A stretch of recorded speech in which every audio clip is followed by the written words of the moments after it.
ዘሚካኤል አንዴ ዘሚካኤል። እሺ ዮሐንስ መልስ ልስጥህ። ሊሰቀል አካባቢ ትዝ ይልሃል? ወደ እንትና ሲወስዱት የሆነ ንጉሥ ጋር መጀመሪያ ማን ጋር ነው የወሰዱት? ሄሮድስ ጋር ወሰዱት አይደለ? ሄሮድስ አንተ አምላክ ነህ ወይ አለው።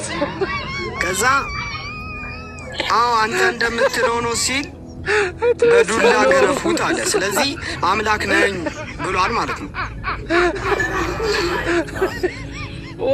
የቱ ጋር ነው ልጅ አንተ አምላክ ነህ አለ ጠየቀው? የቱ ጋር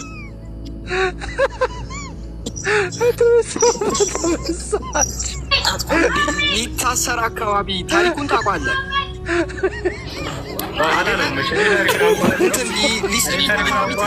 ሊሰቀል አካባቢ ሄሮድስ ጋር ተወሰደ። ሄሮድስ ጋር ወስዶት ከዛ አምላክ ነህን ወይ ሲሉት አዎ አንተ እንደምትለው ነኝ አዎ ብሏል። ስለዚህ አምላክ ነኝ ብሏል ቃል በቃል።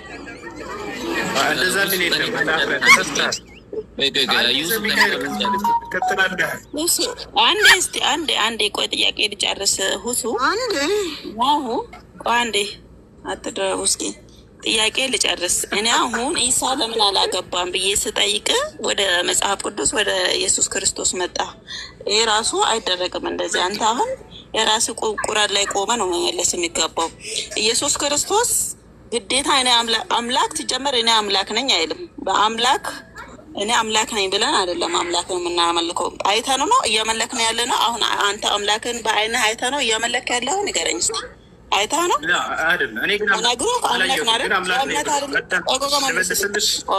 መልስልኝ። አላየኸውም አይደል? ማንም ሰው አምላክን በአይኑ አላየም።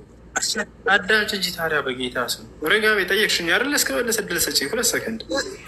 አዎ ግን አምላክ የአላህ ስብሐነ ወተዓላ እኔ አምላክ ነኝ ብሎኛል። ኢየሱስ ግን እኔ አምላክ ነኝ አላላቸውም እያልኳቸው፣ ግን አምላኩን አስታውቋል ኢየሱስ መጽሐፍ ቅዱስ ላይ። ከዛ ካልክ እኔ ዛሬ እኔ አምላክ ነኝ ብዬ የሆነ መጽሐፍ እኔ ደግሞ አልኩህ እኮ ቀበላይ ነው ማለት ነው። ሰንበዲ ተነስቶ ኢከሌ የሚባል ሰው አምላክ ነው ብሎ ስለጻፈልኝ ላምነው ነው።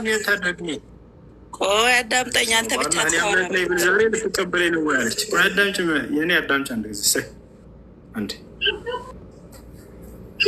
ስለዚህ እኛ የምናመልከው አምላክ አላህ ስብሐነ ወተዓላ በግልጽ እኔ አምላክ ነኝ ብሎ ቃል በቃል ተናግሯል።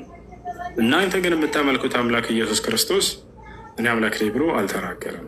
ግን አምላክ እንዳለው አስተምሯል ኢየሱስ። ዮሐንስ ወንጌል ምዕራፍ ቁጥር 17 እኔ አምላክ አለኝ ብሎ ኢየሱስ አስተምሯል። መልስልኝ። አንዴ እኔ ፈቀደልኝና ላውራ